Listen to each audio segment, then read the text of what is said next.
శిష్యులకు తెలియదు, ఆ ఇద్దరి శిష్యులకు తెలియదు అక్కడ పలానా చోట్ల గాడిద ఉంది, గాడిద పిల్ల ఉందని వీళ్ళకు తెలియదు. అయితే దేవుడు చెబుతున్నటువంటి మాట, శిష్యులారా మీరు అక్కడికి వెళ్ళండి, అక్కడ కట్టబడినటువంటి గాడిదను గాడిద పిల్ల ఉంది, వాటిని నా దగ్గరికి తీసుకొని రండి.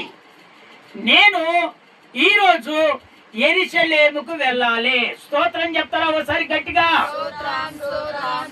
మళ్ళీ ఇంకేం చెప్తున్నాడంటే, మీరు వెళ్ళగానే ఇది ఎవరికి కావాలంటే ప్రభు కావాల్సి ఉన్నదని చెప్పమని చెప్తున్నాడు. మీరు వెళ్ళి ఆ మాట చెప్పిన వెంటనే వాళ్ళు మీకు తోలిస్తారు, సందేహపడరు. ఎందుకంటే రాజులకు నేను రాజును కాబట్టి. స్తోత్రం చెప్తారా ఒకసారి గట్టిగా? ప్రభులకు ప్రభును కాబట్టి. స్తోత్రం చెప్తారా ఒకసారి గట్టిగా? ఇదిగో ప్రేమ కలిగిన యేసయ్యను కనుక వాళ్ళందరికీ తెలిసే ఉంటది. మీరు వెళ్ళండి, ప్రభుకు కావాలని మీరు చెప్పండి. దేవుని బిడ్డలారా, ఏ కట్ల చేత నువ్వు బాధపడుతున్నావో, అనారోగ్యం కట్ల చేత బాధపడుతున్నావా, మాంత్రిక ప్రభావం చేత బాధపడుతున్నావా, లేక నిన్ను చూసి ఓర్వలేని వారు ఏదైనా చేశారని ఆ కట్ల చేత బంధించబడ్డావా, లేక ఏ అనారోగ్యము చేత ఎవ్వరికి చెప్పరానటువంటి ఆ అనారోగ్యాన్ని పెట్టి ఆ బంధకాల చేత నువ్వు కట్టబడ్డావా?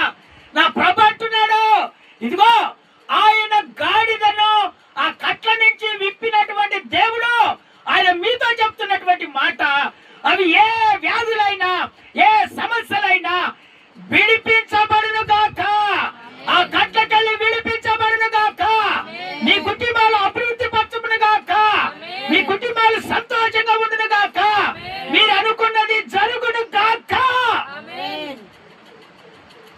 చూడు, ఆ గాడిదను దేవుడు చూశాడు, కట్టేశారు ఆ గాడిదను. ఆ గాడిదని ఎవరు చూడట్లేదు. దేవునికి అవసరం వచ్చింది. దేవుని బిడ్డలారా, బంధకాల చేత మిమ్మల్ని బంధిస్తాడు ఎవడో, సాతానుడు. ఆ జ్వరం అనే బంధకాల చేత బంధిస్తాడు. నువ్వు ఒక పని చేస్తుంటే ఆ పని తారుమారు చేస్తాడు ఎవడో, వీడు సాతానుడు. కానీ పాపము ఆ గాడిదకు ఇంత మేత వేసేవాడు లేడు, నీళ్లు పెట్టేవాడు లేదు, అది కట్టివేయబడింది. దేవుని బిడ్డలారా, ఒకవేళ ఆ బంధకాల చేత నువ్వు బంధించబడుతున్నావు, ఏ ఏ బంధకాల చేత నువ్వు బంధించబడుతున్నావు, నా ప్రభు అంటున్నాడు, ఇదిగో ఆ గాడిద కట్లు విప్పిన దేవుడు మీ కట్లు ఏ బంధకాల చేత బంధించబడ్డాయో ఆ కట్లని దేవుడు విప్పి మీ కుటుంబాన్ని ఆశీర్వదించును గాక. అందుకనే దేవుని బిడ్డలారా, నా దేవుడు చెప్తున్నటువంటి మాట, ఆయన ఖచ్చితంగా గాడిదను తీసుకొని ఆయన యెరూషలేము ప్రాంతానికి బయలుదేరి వెళ్ళాడు. అక్కడికి వెళ్ళినప్పుడు వాళ్ళంతా ఆ ఖర్జూరపు మట్టల చేత వాళ్ళు యేసయ్యకే జయము, యేసయ్యకే జయమని వాళ్ళు గంతులు వేస్తున్నారు. ఎందుకంటే మా కట్ల బంధకాలకెళ్ళి మేము విడిపించబడతాం. స్తోత్రం చెప్తారా ఒకసారి గట్టిగా? మేము ఇన్ని రోజులు బంధకాలలో బంధించబడ్డాము, మా కొరకు మా రాజు వస్తున్నాడు. ఆయన ఎప్పుడైతే మా ఇంట్లో అడుగు పెడతాడో, ఎప్పుడైతే మా హృదయంలోనికి ఆయన వస్తాడో, ఎప్పుడైతే మేము అనుకున్న పనులు జరగకుండా ఉంటున్నాయో ఆ పనులు ఖచ్చితంగా జరుగుతాయని వీళ్ళు విశ్వసించి హోసన్నా జయము, హోసన్నా జయమని గంతులు వేస్తున్నారు. స్తోత్రం చెప్తారా ఒకసారి గట్టిగా? ఇంకొకసారి గట్టిగా చెప్తారా? అందుకనే దేవుడు చెప్తున్నటువంటి మాట, యేసు ఒక శాంతి రాజుగా వచ్చాడు. యేసు ఎందుకు వచ్చాడంటే ఆ రాజుగా శాంతి రాజుగా వచ్చాడు. శాంతి అనగా సమాధానపరచటానికి దేవుడు వచ్చాడు. మీ గొడవల చేత బాధపడుతున్నారా? భర్త భార్యకు విరోధంగా ఉన్నాయా? మీ పరిస్థితులు తారుమారు ఉన్నాయా? మీ జీవితంలో దాన్ని పెట్టుకొని కుమిలిపోతున్నారా? ప్రభు అంటున్నాడు, మీకు అసమాధానముగా బ్రతుకుతున్నటువంటి మీ కుటుంబాలను నా దేవుడు ఈ రోజు చెప్తున్నాడు, నేను శాంతి పరుస్తాను, సమాధాన పరుస్తాను. అందుకనే నేను రాజుగా దిగి వచ్చిన రోజు. స్తోత్రం చెప్తారా ఒకసారి గట్టిగా? ఇంకొకసారి గట్టిగా చెప్తారా? అందుకనే దేవుని బిడ్డలారా, ఆయన మన కుటుంబంలో ఉంటే, మనతో ఉంటే మనకు శాంతి కలుగుతుంది, నెమ్మది కలుగుతుంది, సంతోషం కలుగుతుంది. అనుకున్న కార్యాలను నా దేవుడు ఖచ్చితంగా జరిపిస్తాడని మనం విశ్వసిస్తాం. స్తోత్రం చెప్తారా ఒకసారి గట్టిగా? అందుకనే దేవుడు ఈ భూమి మీదికి రాక మునిపే ఆయన యెరూషలేము ప్రాంతానికి వెళ్తారని ఆయన ఒక ప్రవక్త ద్వారా రాపించినటువంటి మాట నెరవేర్పు జరగటానికే ఆయన యెరూషలేము ప్రాంతానికి వచ్చాడు. స్తోత్రం చెప్తారా ఒకసారి గట్టిగా? ఈ భూమి మీద నేను ఏదైతే వాగ్దానం చేశానో ఆ వాగ్దానం ప్రకారంగా నేను నెరవేర్చాలని ఆయన ఆ గాడిదను ఎక్కి ఆయన యెరూషలేము ప్రాంతానికి వెళ్ళిన రోజు. స్తోత్రం చెప్తారా ఒకసారి గట్టిగా? జకర్యా పుస్తకం 9వ అధ్యాయం 9వ వచనం. 9వ అధ్యాయం 9వ వచనం. జకర్యా పుస్తకము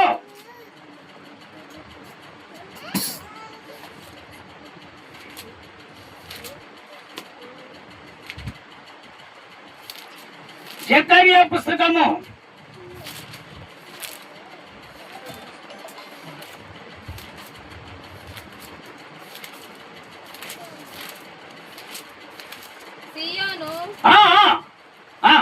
సియోను నివాసులారా, సియోను నివాసులారా బహుగా సంతోషించుడి, మీరు బహుగా సంతోషించుడి. యెరూషలేము నివాసులారా, యెరూషలేము నివాసులారా ఉల్లాసముగా ఉండుడి, మీరు ఉల్లాసముగా ఉండుడి. మీ రాజు నీతిపరులను రక్షణ గలవాడను దీనుడనై గాడిదను గాడిద పిల్లను ఎక్కి నీ యొద్దకు వచ్చుచున్నాడు. స్తోత్రం చెప్తారా ఒకసారి గట్టిగా? ఇంకొకసారి గట్టిగా చెప్తారా? పూర్వములోనే రాజు పెట్టాడు. ఈ భూమి మీదకి రాక మునిపే దేవుడు ఈ ప్రవచనము నెరవేర్చబడాలని ఆయన మళ్ళీ ఆ గాడిద మీద ఇదిగో యెరూషలేము ప్రాంతానికి వెళ్ళాడు. దేవుని బిడ్డలారా, దేవుడు చెప్పినటువంటి మాటలు కొంతమంది అనుకుంటున్నారు ఇవి జరుగుతాయో జరగవో అనుకుంటున్నారు. అందుకనే ఇవి జరుగుతాయని స్పష్టంగా నా దేవుడే ఈ భూమి మీద ఆ మాట ప్రకారంగా వెళ్ళి ఆ ప్రజలను శాంతిపరిచాడు. స్తోత్రం చెప్తావా ఒకసారి గట్టిగా? మళ్ళీ రిపీట్ చేస్తావా? మాట మళ్ళీ రిపీట్ చేస్తావా? ఇదిగో సియోను నివాసులారా, మీరు ఇక ఆనందముతో సంతోషంగా మీరు ఉండండి. యెరూషలేము నివాసులారా, మీరు ఉల్లాసంగా గంతులు వేయండి. నీ రాజు నీతిపరుడు రక్షణ గలవాడును దీనుడనై గాడిద పిల్లను ఎంత మహా గొప్ప కలిగినటువంటి దేవుడు ఆయన. ఒక రాజయ్య ఉండి ఆయన ఎంత తగ్గించుకొని చూసావా, దీనుడనగా తగ్గింపు జీవితం కలిగినటువంటిగా ఆయన ఒక గాడిద పిల్లను ఎక్కి ఇదిగో అనుకున్నట్టుగా ఆ యెరూషలేము ప్రాంతంలో ఆయన నివసించాడు. స్తోత్రం చెప్తారా ఒకసారి గట్టిగా? ఇంకొకసారి గట్టిగా చెప్తారా? అందుకనే దేవుని బిడ్డలారా, మీ కుటుంబాలలో నా దేవుడు నివసించాలని ఆశపడుతున్నాడు. మీ బాధలు తొలగించాలని నా దేవుడు ఆశపడుతున్నాడు. మీ సమస్యలు తీర్చాలని నా దేవుడు ఆశపడుతున్నాడు. మీకు కలిగిన ఏవైతే ఉన్నాయో ఆశీర్వదించాలని ఆశపడుతున్నారో కలిగిన వాటిని అన్నిటినీ సాతాను బంధకాలకు పోకుండా నా దేవుడు ఆశీర్వదించబోతున్నాడు. స్తోత్రం చెప్తారా ఒకసారి గట్టిగా? ఇంకొకసారి గట్టిగా చెప్తారా? అందుకనే దేవుని బిడ్డలారా, యేసు ఒక శాంతి రాజుగా దిగి వచ్చాడు. మత్తయి సువార్త 21వ అధ్యాయం 5వ వచనంలో ఒకసారి చదివి వినిపిస్తారా? మత్తయి సువార్త 21వ అధ్యాయము 5వ వచనము. ఇదిగో మీ రాజు సాత్వికుడనై గాడిదను పరవాహక పశువు పిల్లైన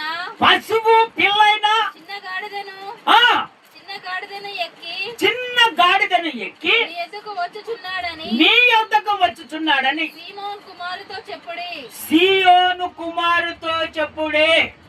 స్తోత్రం చెప్తారా ఒకసారి గట్టిగా? ఇంకొకసారి గట్టిగా చెప్తారా? అందుకనే దేవుని బిడ్డలారా, నా దేవుడు ఎంత చక్కగా ఆయన వివరించి మాట్లాడుతున్నాడు అక్కడ. ఇదిగో నీ రాజు సాత్వికుడనై. ఒక రాజు గాడిద మీద రాగలుగుతాడా? రాజుకు ఎంత ఓద ఉంటుంది? అంత ఓద ఉన్నటువంటి నా దేవుడు మన కొరకు ఆయన సాత్వికుడుగా ఆ గాడిద పిల్ల ద్వారా ఇదిగో యెరూషలేము ప్రాంతానికి వచ్చాడు. ఆ యెరూషలేము ప్రాంతమే దేవుడు నివసించిన చోటు. స్తోత్రం చెప్తారా ఒకసారి గట్టిగా? అందుకనే దేవుని బిడ్డలారా, మనము యేసయ్య ఏ విధంగా సాత్వికముగా జీవిస్తున్నాడో అదే మాదిరిగా మనం జీవిస్తే మనం అభివృద్ధి పరుస్తామని, మనము అంచెలంచెలుగా ఎదుగుతామని, అనుకున్న కార్యాలు చేస్తాడని దేవుడు ఈ రోజు మనతో సెలవిచ్చాడు. స్తోత్రం చెప్తారా ఒకసారి గట్టిగా? మనకి ఏముండాలంటే సాత్వికమైనటువంటి మనసు మనకు ఎప్పుడైతే ఉంటుందో మనము ఖచ్చితంగా ఆశీర్వాదములోనికి మనం ఖచ్చితంగా వెళ్తాం. కొంతమంది ఏం చేస్తారంటే వాళ్ళు సాత్వికమైన మనసే ఉన్నదని చెప్తారు. తీరా ఆ పని వాళ్ళకు చేద్దామనే సమయాన్ని ఏం చేస్తారంటే వదులుతుంటారు. పిల్లపిల్లని మాటలు పడుతుంటారు. ఆ ప్రకారంగా ఉన్నప్పుడు ఏమైపోతుందంటే ఆశీర్వాదం ఇచ్చేటువంటివి ఆశీర్వాదాన్ని అప్పటికప్పుడే మనం పోగొట్టుకుంటాం. స్తోత్రం చెప్తారా ఒకసారి గట్టిగా? ఇంకొకసారి గట్టిగా చెప్తారా? అందుకనే దేవుని బిడ్డలారా, సాత్వికమైనటువంటి మనసుతో మీరు ఉండండి. నా దేవుడు మిమ్మలను ఖచ్చితంగా అభివృద్ధి పరుస్తాడు. అనుకున్నది సాధింపచేటట్టుగా నా దేవుడు చేస్తాడు. సాత్వికమైనటువంటి మనసు మనలో రావాలని నా దేవుడు చక్కగా మనతో మాట్లాడుతున్నాడు. రెండవదిగా ఆయన గర్వంతో కాదు, వినయముతో వచ్చాడు. మన దేవుడు గర్వపడే దేవుడు కాదు. స్తోత్రం చెప్తారా ఒకసారి గట్టిగా? ఇంకొకసారి గట్టిగా చెప్తాడా? నా యేసయ్యకు అన్ని చేస్తాడు కానీ నా యేసయ్యకు గర్వం ఉండదు. వినయము స్వభావం కలిగినటువంటి వాడు, తగ్గింపు జీవితం కలిగినటువంటి వాడు. తన తండ్రి ఏదైతే చెప్పి పంపించాడో ఆ తండ్రి నెరవేర్పు మాదిరిగా ఎక్కడ కూడా ఒక్కరిని కూడా దూషించినట్టుగా ఎక్కడ వ్రాయబడలేదు. ఒక్కరిని కూడా దూషించలేదు నా దేవుడు. ఆయన మేలు చేసే దేవుడు కానీ ఆయన కీడు చేసే దేవుడు కాదు. అందుకనే దేవుని బిడ్డలారా, ఆయన ఎప్పుడైతే ఆయన గర్వము లేకుండా వినయము కలిగి జీవిస్తున్నాడో దేవుడు మనతో కూడా మాట్లాడుతున్నటువంటి మాట ఏంటంటే, మీలో గర్వం ఉంటే తీసివేసుకోండి. ఆ గర్వము ఉంటే మనం ఆశీర్వాదంలోనికి వెళ్ళము. ఆ గర్వాన్ని ఎప్పుడైతే తీసివేసుకుంటారో వినయము వెంటనే వచ్చేస్తుంది. ఆ వినయం అనగా తగ్గింపు. ఆ తగ్గింపు జీవితంలో ఉంటే మన హృదయములో దేవుడు నివసిస్తాడు. స్తోత్రం చెప్తారా ఒకసారి గట్టిగా? ఇంకొకసారి గట్టిగా చెప్తారా? యేసయ్య మన హృదయములో ఉన్నప్పుడు ఇక క్యాన్సర్ గడ్డ ఎందుకు వస్తుంది? యేసయ్య మన హృదయంలో ఉన్నప్పుడు ఇంకా నొప్పెందుకు వస్తుంది? యేసయ్య మన హృదయంలో ఉన్నప్పుడు మనము ఇక శక్తి లేని వారిగా మనం ఎందుకుంటామో యేసయ్య మన హృదయంలో ఉన్నప్పుడు గుండెపోటు ఎందుకు వస్తుంది? యేసయ్య మన హృదయంలో ఉన్నప్పుడు సాతానుడు మన దగ్గరికి ఎందుకు వస్తాడు? అయితే నా దేవుడు కోరుకునేది ఏంటంటే, నేను మీ హృదయంలో ఉండాలంటే మీలో ఉన్నటువంటి గర్భాన్ని తొలగించుకోమని దేవుడు చెప్తున్నాడు. ఒకటే మాట. అది ఎప్పుడైతే నువ్వు తొలగించుకుంటావో వినయ భావము నీలోనికి వస్తుంది, అప్పుడు తగ్గింపు వస్తుంది. ఆ తగ్గింపు ఎప్పుడైతే వస్తుందో నీ హృదయంలో నేను ఉంటానని దేవుడు చెప్తున్నాడు. స్తోత్రం చెప్తారా ఒకసారి గట్టిగా? కొంతమంది దీన్ని పాటించరు. కొంతమంది ఏం చేస్తారు, నోటికి వచ్చినట్టు మాట్లాడుతూనే ఉంటారు. ఎవరో ఏదో చెప్తే దాన్ని పట్టుకొని నడుస్తారు. ఎవరో అయ్యా మనది అనేసరికి ఆ ప్రకారంగానే వెళ్తారు. కానీ దేవుడు ఏం చెప్తున్నాడు? ఆశీర్వాదం ఇచ్చే సమయాన గర్భంలో ఉంటారు. ఆ గర్భాన్ని వాడు ఏం చేస్తాడంటే ఏదో ఒక రకంగా చేసేసరికి ఆ ఇచ్చే సమయంలోనే నువ్వు గర్వపడేసరికి ఆశీర్వాదాన్ని నువ్వు పోగొట్టుకుంటున్నావు. స్తోత్రం చెప్తారా ఒకసారి గట్టిగా? ఇంకొకసారి గట్టిగా చెప్తారా? అందుకనే నా దేవుడు చెప్తున్నటువంటి మాట, ఆయన గర్భంతో కాదు గాని వినయముతో వచ్చాడు. ఆ చొప్పున మనం ఉండాలని నా దేవుడు చక్కగా మాట్లాడుతున్నాడు. ఫిలిప్పీయులకు రాసిన పత్రిక 2వ అధ్యాయం 6వ వచనం. ఫిలిప్పీయులకు రాసిన పత్రిక.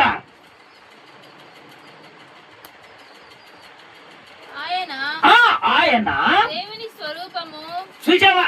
ఆయన దేవుని స్వరూపమై కలిగిన వాడై ఉండి దేవునితో సమానముగా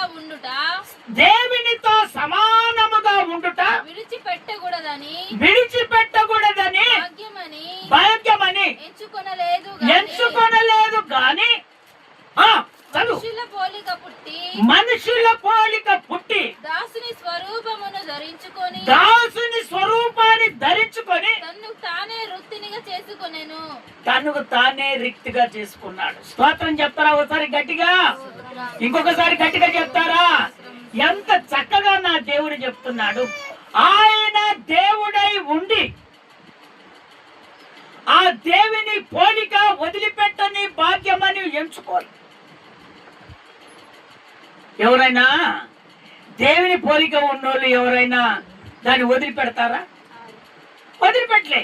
కానీ నా దేవుడు చూచావా, ఆయన దేవుడై ఉండి ఆ దేవుని పోలిక వదిలిపెట్టుకోనటువంటిదైనా సరే మన అందరి కొరానికి ఆయన మానవునిగా వచ్చి మనలను ఆశీర్వదించడానికి, అభివృద్ధి పరచడానికి, ఇదిగో మనకు శక్తిని ఇవ్వటానికి, నీతిమంతులుగా మార్చడానికి, మనలో ఉన్న పాపము దోషము అన్ని పోవటానికి ఆయన మానవునిగా ఈ భూమి మీదకి దిగి వచ్చారు. అలాంటి దేవుడు ఎక్కడైనా ఉన్నారా? దేవుని పోలిక అసలు ఎవరు వదిలిపెట్టరు. కానీ మన కొరకు ఆయన రిక్తినిగా వదిలిపెట్టి వచ్చాడు. ఈరోజు మనము క్యాన్సర్ గడ్డల చేత విడుదల పొందుకుంటున్నామంటే, అనారోగ్యం నుంచి విడుదల పొందుకుంటున్నామంటే, అప్పుల బాధలు తొలగిపోతున్నాయంటే, తీరని రోగాలు విడుదలవుతున్నాయంటే, తాగుడు నుంచి బానిస కాకుండా విడిపించబడుతున్నామంటే కారణం ఏందో తెలుసా? నా ప్రభు ఆయన మన కొరకు దిగి వచ్చినందుకే. స్తోత్రాలు చెప్తారా ఒకసారి గట్టిగా? ఇంకొకసారి గట్టిగా చెప్తారా?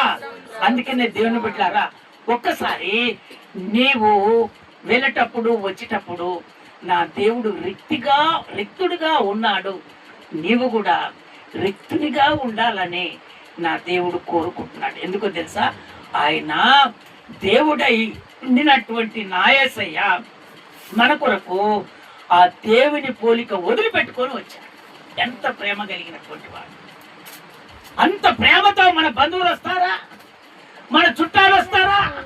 మన ఇరుగు పొరుగులు వస్తారా?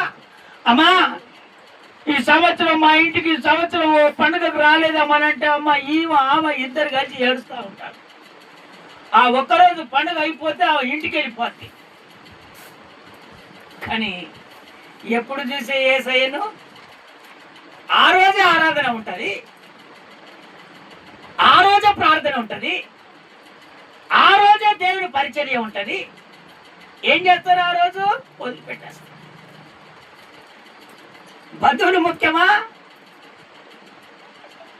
యేసయ్య ముఖ్యమా? ఎవరో మీ హృదయంలో మీరే తెలుసుకోవాలి. నా దేవుడు చెప్తున్నా,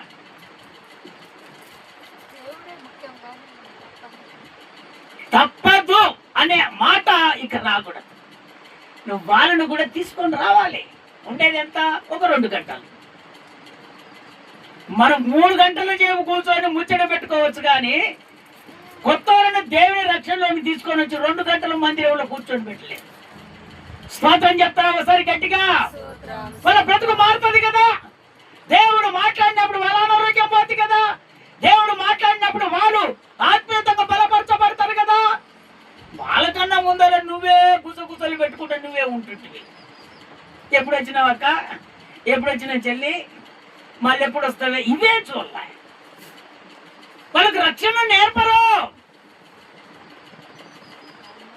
నా ప్రభు చెప్తున్నాడు, నేను దేవుని పోలిక వదిలిపెట్టని భాగ్యమని అనుకోకుండా నేను మీ కొరకు దిగి వచ్చానని చెప్తున్నాడు దేవుడే. అంతటి మహానీయుడు మన కొరకు దిగి వస్తే ఆయన ఆరాధన రోజు, ఆయన పరిచర్య రోజు, ఆయన అనుకున్న రోజు నువ్వు ఎగగొడుతున్నావంటే నా దేవుడు ఎంత బాధపడతాడో ఒక్కసారి గ్రహించు.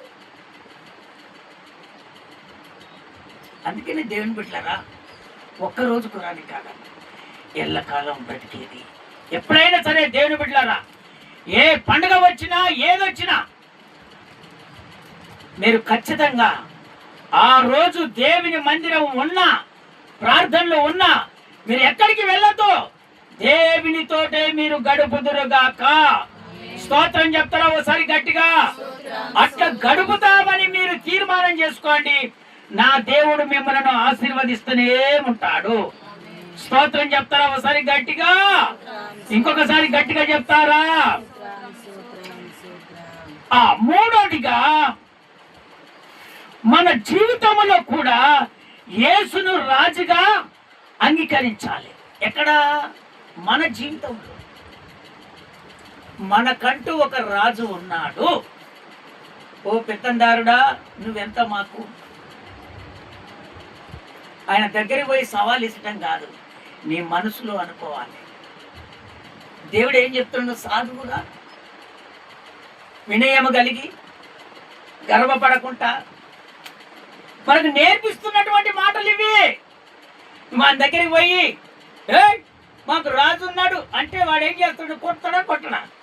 స్తోత్రం చెప్తారా ఒకసారి గట్టిగా? ఇంకొకసారి గట్టిగా చెప్తారా?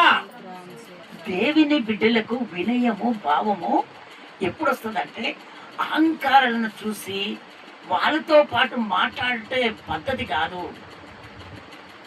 వాళ్ళని చూసి తనలో, అందరికి తెలుసడం కాదు, తనలో తానే మన ఆ గర్భంలోనికి మనం వెళ్ళకుండా మన దేవుని పోలిక మనం చూపెడితే చాలు. ఆ గర్భముని వెంటనే దేవుడు అణిచివేస్తాడు. స్తోత్రం చెప్తారా ఒకసారి గట్టిగా? ఇంకొకసారి గట్టిగా చెప్తారా? అవపడేటట్టుగా చేయొద్దు దేవుడి దగ్గర. నీ హృదయంలో దేవుడు ఉంటే అయ్యా అని ఆయనకు అప్పగించుకో.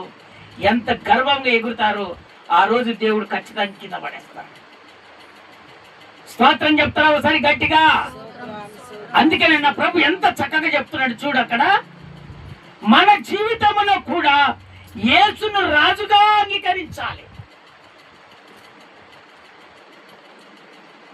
నువ్వు కాదయ్యా రాజు, నాలో ఉన్నటువంటి రాజు ఆయనే గొప్ప దేవుడని ఎప్పుడైతే నీ హృదయములో ఈ రోజు నుంచి మళ్ళీ వచ్చే సంవత్సరం వరకు ఎంత గర్విష్ఠుడైనా సరే, ఎంతమంది నిన్ను ఏది చేద్దామని వచ్చినా సరే, నాకు అన్నిటికీ నా యేసయ్య నా రాజు ఉన్నాడని ఎప్పుడో నువ్వు తీర్మానం చేసుకుంటావు, నేను చూసి వాళ్ళు పారిపోదురుగాక. స్తోత్రం చెప్తారా ఒకసారి గట్టిగా? రెండవదిగా జన సమూహం ఒక స్పందన. యేసయ్య ఆ గాడిద మీద వెళ్ళినప్పుడు కొంతమంది ఏం చేశారంటే తిడుతున్నారు. ఎందుకు తిడుతున్నారు? అమ్మా వినండి, గర్వము మనిషికి ఎప్పుడు వస్తుందంటే ఆశీర్వాదం ఎక్కువైనప్పుడు, దేవుడు మన కుటుంబంలో కార్యం చేసినప్పుడు. ఇంకొకటి ఏంటో తెలుసా, మనము మాట్లాడని అటువంటి వారిని దేవుని మహాకృపను బట్టి మాట్లాడేటట్టు చేస్తారో చూసినావా, అప్పుడు ఏం చేస్తారో తెలుసా, దేవుని వదిలిపెట్టేస్తారు. అప్పుడు గర్వం వచ్చేస్తుంది. ఎవరి మీద? దేవుని మీద. ఇప్పుడు దేవుని బిడ్డలు ఉన్నారు, ఇద్దరు మాట్లాడుకోరు, ఎప్పుడు చూసినా వాళ్ళు కోపంగా ఉంటారు.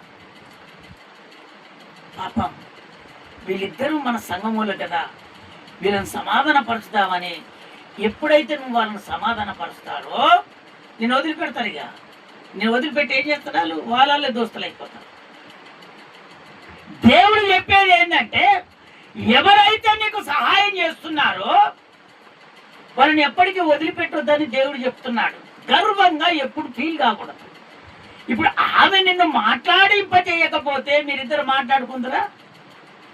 పదా నువ్వు రా చూసుకుందాం, నువ్వు మా ఇంటికి రారాదు, లేకపోతే పనికి రారాదు, ఉద్యోగం కాడికి రారాదు, మనస్సులో అనుకుంటూనే ఉంటారు. మనసులో కాదు, ఇంకా బయట ఎన్ని మాటల్లో. ఆయన మహాకృపను బట్టి అక్కడ ఎప్పుడైతే వాళ్ళకు అన్ని కార్యాలు చేశారో యేసయ్య మీద తిరగబడ్డారు. ఇక ఆశీర్వాదం ఎప్పుడు వచ్చినప్పుడు గర్వం వచ్చేస్తుంది, బలహీనతలు పోయినప్పుడు గర్వం వచ్చేస్తుంది, బలహీనల నుంచి బలవంతులుగా చేసినప్పుడు గర్వం వచ్చేస్తుంది. ప్రతిరోజు ఇంట్లో లేనప్పుడు కలుగుతున్నప్పుడు గర్వం వచ్చేస్తుంది. అందుకే నా దేవుడు చక్కగా మాట్లాడుతున్నాడు. ఈ గర్వాన్ని ఎప్పుడైతే తీసివేసుకుంటామో దేవుడు మనలను అంచెలంచెలుగా అభివృద్ధి పరుస్తాడు. స్తోత్రం చెప్తారా ఒకసారి గట్టిగా? ఇంకొకసారి గట్టిగా చెప్తారా? చదువుతారా? వాక్య భాగంలోనికి మనం వెళ్తాము. మొట్టమొదట 12వ అధ్యాయం, యోహాను సువార్త 12వ అధ్యాయము 12-13. నాయన యోహాను సువార్త 12వ అధ్యాయము 12-13. యోహాను సువార్త. మరునాడు ఆ పండుగకు వచ్చిన బహుజన సమూహము యేసు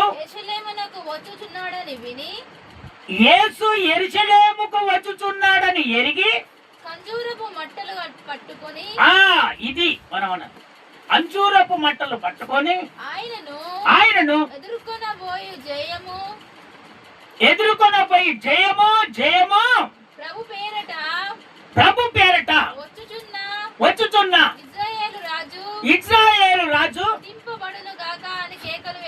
స్తుతింపబడును గాక అని కేకలు వేశారు. స్తోత్రం చెప్తారా ఒకసారి గట్టిగా?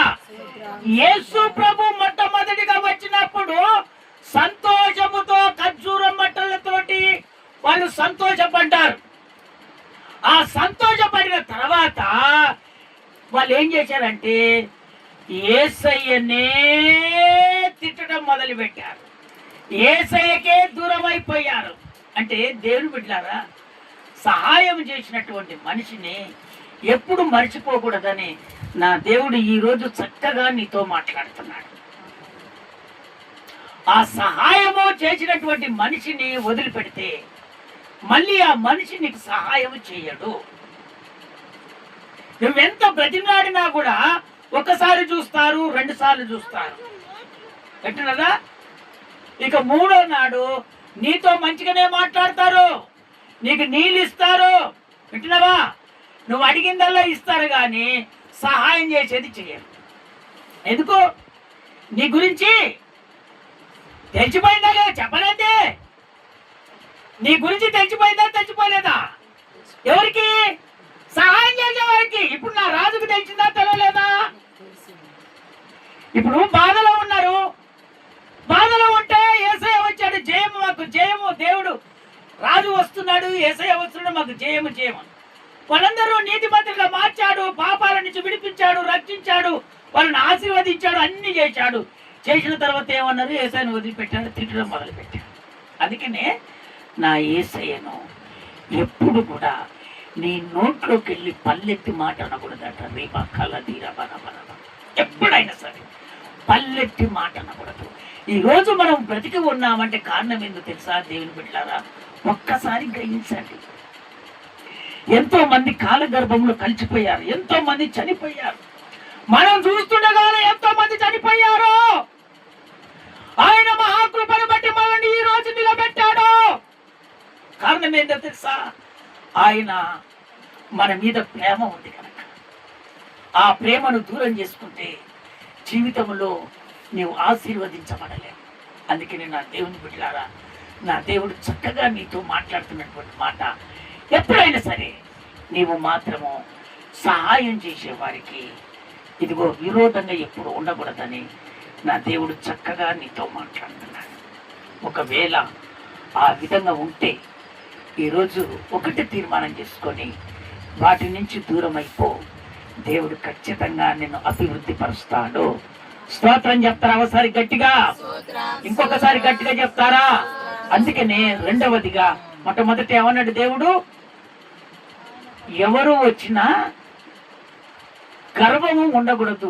ఎక్కడికి? ఇంటికి చుట్టాలు బక్కాలు వచ్చినా, పండుగలు వచ్చినా వాళ్ళతో నువ్వు కలియక ఉండవనంటే దేవుడు దాన్ని ఒప్పుకోడు.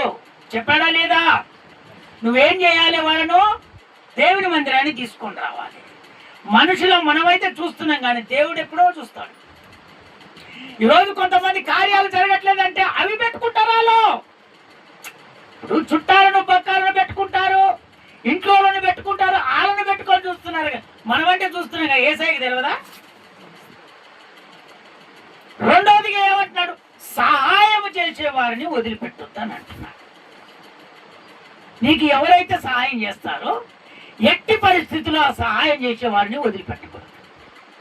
ఒకవేళ గర్వంగా ఫీల్ అయితే 2 సార్లు చూస్తాడు, 3వసారి నీ గురించి తెలుసు కాబట్టి నువ్వెంత మాట్లాడినా మాట్లాడతాడు. నీకు ఏది కావాలంటే ఇస్తాడు, ఏది జరగాలని ఇస్తాడు. కానీ నీకు మాత్రం పొరపాట్ల సహాయం అయితే చేయనే చేయ. అయ్యా నువ్వు ఎప్పుడు డబ్బులు ఇస్తున్నావయ్యా, ఈసారి ఇయ్యానంటే ఇస్తలే అంటాడు, కానీ ఇవ్వడు. ఎందుకు? నీ గురించి తెలుసుగా. అందుకనే ఆ విధంగా ఎప్పుడు కూడా సహాయం చేసే వారితో ఉండకూడదు. ఎప్పుడు ఎక్కడ ఎప్పుడు ఆపద వస్తుందో మనకు తెలియదు. అది వేరు. లేనప్పుడు వేరు, ఉన్నప్పుడు సహాయమును చేసేటోళ్ళకి సహాయం చేయకపోతే అది తప్పు అని దేవుడు చక్కగా చెప్తున్నాడు. ఇప్పుడు యేసయ్యను వదిలిపెట్టారు, ఎప్పుడు ఆశీర్వదించబడ్డ తర్వాత. అందుకనే ఆ ప్రకారంగా మనము జీవించకూడదని దేవుడు మనతో చక్కగా మాట్లాడుతున్నాడు. అయితే మనం ఆ విధంగా ఉండాలంటే మన విశ్వాసము స్థిరంగా ఉండాలి. స్తోత్రం చెప్తారా? ఒకసారి గట్టిగా. మన విశ్వాసము ఎప్పుడైతే స్థిరంగా ఉంటుందో అది మనసుకు ఎప్పుడైనా తట్టుతుంది. దేవుని బిడ్డలారా, ఒక మాట ఎవరికైనా మనం చెప్పామంటే ఆ మాట ప్రకారంగా మనం నిలబడితే ఖచ్చితంగా వాళ్ళు మనల్ని నమ్ముతారు. మనకు కావలసినటువంటిది వాళ్ళు ఖచ్చితంగా ఇస్తారు. నీలో స్థిరమైనటువంటి విశ్వాసం లేదు. స్థిరమైనటువంటి విశ్వాసం లేనటువంటి వాళ్ళు ఏం చేస్తారంటే నేను ఇప్పుడే వస్తానంటే అమ్మ వచ్చేసి ఎల్లుండి వస్తారు తప్పకుండా వచ్చేస్తారు అన్న టయానికి రాదు. అంటే వీళ్ళలో ఏం లేదు? చెప్పలేండి, ఏం లేదు వీళ్ళలో? స్థిరమైనటువంటి విశ్వాసం లేనటువంటి వాళ్ళు వీళ్ళు. వీళ్ళని ఎప్పుడు నమ్మే పరిస్థితి లేదు. మనమే నమ్మట్లేదంటే దేవుడు అసలే నమ్మరు. స్తోత్రం చెప్తారా? ఒకసారి గట్టిగా. కొంతమంది నిలకడగానే ఉండదు. కొంతమందికి ఎవరో ఏదో నేర్పితే దేవుడు వదిలిపెట్టేస్తారు. కొంతమంది నీ జీవితాన్ని ఒకసారి ఏ విధంగా ఉన్నటువంటి నీ జీవితాన్ని అక్కడికి వెళ్ళి తీసుకొని వచ్చి ఒక స్థిరమైనటువంటి విశ్వాసములో దేవుడు నిలబడితే ఆ స్థిరమైనటువంటి విశ్వాసాన్ని నువ్వు కోల్పోతుంది. అందుకనే దేవుడు పలుసార్లు మనం ప్రార్థన చేసినప్పుడు ఆ కార్యం ఆగిపోతుందంటే కారణం ఏంటంటే దేవునికి నువ్వు చేసినటువంటి వాగ్దాన ప్రకారంగా ఆ స్థిరమైనటువంటి విశ్వాసం కలిగి నువ్వు ఉండట్టే. అందుకనే దేవుని బిడ్డలారా, ఆ స్థిరమైనటువంటి విశ్వాసము కలిగి మనం ఎప్పుడైతే జీవిస్తామో ఖచ్చితంగా దేవుని దగ్గర ఖచ్చితంగా మనము మేలు పొందుకుంటాం. స్తోత్రం చెప్తారా ఒకసారి గట్టిగా? ఇంకొకసారి గట్టిగా చెప్తారా? ఆ విశ్వాసము కలిగి మనము జీవించుదుముగాక. ఎప్పుడు పరిస్థితులు మారినా మన దేవునికి ఎప్పుడైతే ఒక నిబంధన చేసుకుంటామో ఆ నిబంధన కలిగి మనము జీవించాలి. స్తోత్రం చెప్తారా ఒకసారి గట్టిగా? అందుకనే ఒక్కొక్కసారి దేవుని బిడ్డలారా, మన కార్యాలు జరగకపోతే దేవుడు ఏమంటాడంటే ఉపవాస ప్రార్థన ద్వారానే మీ కార్యాలు జరుగుతాయి అని అంటాడు.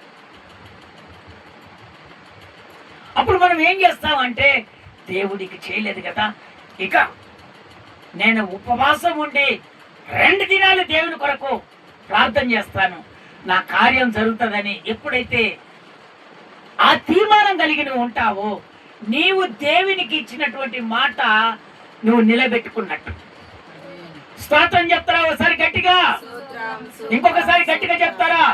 అందుకనే నా దేవుడు చక్కగా మనతో మాట్లాడుతున్నటువంటి మాట, ఎప్పుడైతే ఆ పరిస్థితులను మారినా దేవునికి ఎప్పుడైతే వాగ్దానం చేసుకుంటావో ఆ వాగ్దాన ప్రకారంగా నువ్వు నిలబడితే ఖచ్చితంగా దేవుడు నిన్ను దీవిస్తాడు. మూడవదికి ఏంటంటే కేవలము ఆనందము కొరానికే మనం సంతోషపడకూడదట. ఒక్కొక్కసారి కష్టాలు వచ్చినా కూడా మనం సంతోషపడాలట. స్తోత్రం చెప్తారా ఒకసారి గట్టిగా? కొంతమంది ఏం చేస్తారంటే యేసయ్య దగ్గరికి పోతూనే ఉన్నా, ప్రతి ఆదివారం దేవుని సన్నిధికి వెళ్తూనే ఉన్నా, నాకు ఎన్ని కష్టాలు వచ్చాయమ్మా, ఎన్ని బాధలు వచ్చాయమ్మా, ఎప్పుడు తొలగిపోతాయమ్మా అనగానే పక్కన ఉన్నటువంటి అన్యులు చూసి, నేను అప్పుడే చెప్తే ఎందుకమ్మా బైబిల్ పట్టుకొని పోతుంది? ఎవరంటారు ఈ మాటలు? అమ్మా ఎవరంటారు? అన్యులు అంటారు. నువ్వేం చేసినట్టు? దేవిని నువ్వేం చేసినట్టు అంటే నీవే దేవుని తిట్టిస్తున్నట్టు. స్తోత్రం చెప్తారా ఒకసారి గట్టిగా? అందుకనే జాగ్రత్తగా మనం చూసుకోవాలని దేవుడు చెప్తున్నటువంటి మాట. మనం కేవలము ఆనందం కొరానికే కాదు, కష్టాలలో కూడా దేవునితో ఆనందించాలంట. మనము కష్టాలు వచ్చినా కూడా దేవునితో ఆనందించినప్పుడేనంట ఆ ఆనందాన్ని బట్టి దేవుడు ఆశీర్వదించడం మొదలు పెడతాడట. స్తోత్రం చెప్తారా ఒకసారి గట్టిగా? అయ్యో నా పని అయిపోయింది కదా, నేను ఏం చేయలేదు కదా, ఇంకా నా బ్రతికేంది అని అనుకోకూడదట. ఆ కష్టాలు వచ్చినప్పుడు నేను కూడా ఆనందిస్తాను దేవునితో, నేను కూడా కొన్న ఊపిరి ఉన్నంత వరకు నేను నా దేవునితో గడుపుతాను అని ఎప్పుడైతే నీ హృదయములో ఆ తలపు వస్తుందో దేవుడు నేను ఖచ్చితంగా ఆశీర్వదించడం దేవుడు మొదలు పెడతాడు. స్తోత్రం చెప్తారా ఒకసారి గట్టిగా? ఇంకొకసారి గట్టిగా చెప్తారా? అందుకనే మనము కష్టాలు వచ్చినా కూడా మనము దేవుని వదిలిపెట్టకూడదట. సరే, ఇప్పుడు మూడవదిగా ఏమంటున్నాడంటే నిజమైనటువంటి అర్పణ మరియు అంకిత భావం కావాలంట.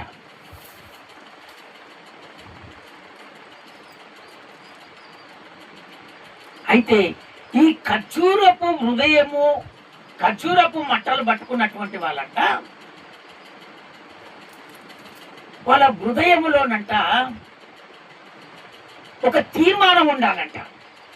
ఆ తీర్మానం ఏంటంటే ఇప్పటి కొరకే నేను సంతోషపడుతున్నాను, కష్టాలు వచ్చినప్పుడు నేను సంతోషపడకూడదనే ఆలోచన కలగకూడదట. కష్టాలు వచ్చినా సంతోషపడాలి, వింటున్నారా? ఆనందం వచ్చినా సంతోషపడాలి.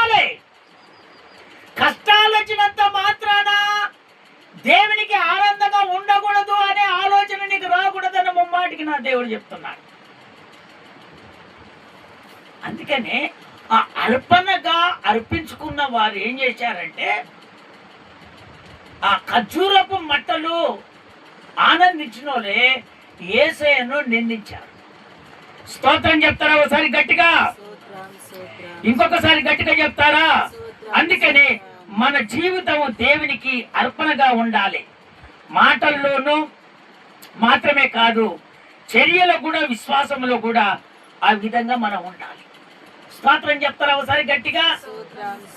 ఒక ఆడపిల్ల, తల్లిదండ్రులు లేని ఆడపిల్ల ఒక అర్పణగా నిలబడింది. దేవుడి బిడ్డ 127 స్థానాలకు ఆ ఆడపిల్ల ఒకటే నిలబడ్డది. పిల్ల తండ్రి ఆయన పెంచుకున్నటువంటి ఆ పిల్ల, ఆడపిల్ల దేవుని మనసు ఎరిగినటువంటిది, దేవునితో కలిసి ఉన్నటువంటిది. ఆమె ఎంతో మంది ఆమెను చూసి ఈమె ఏం రానైతుందిలే అనుకున్నారు అందరూ.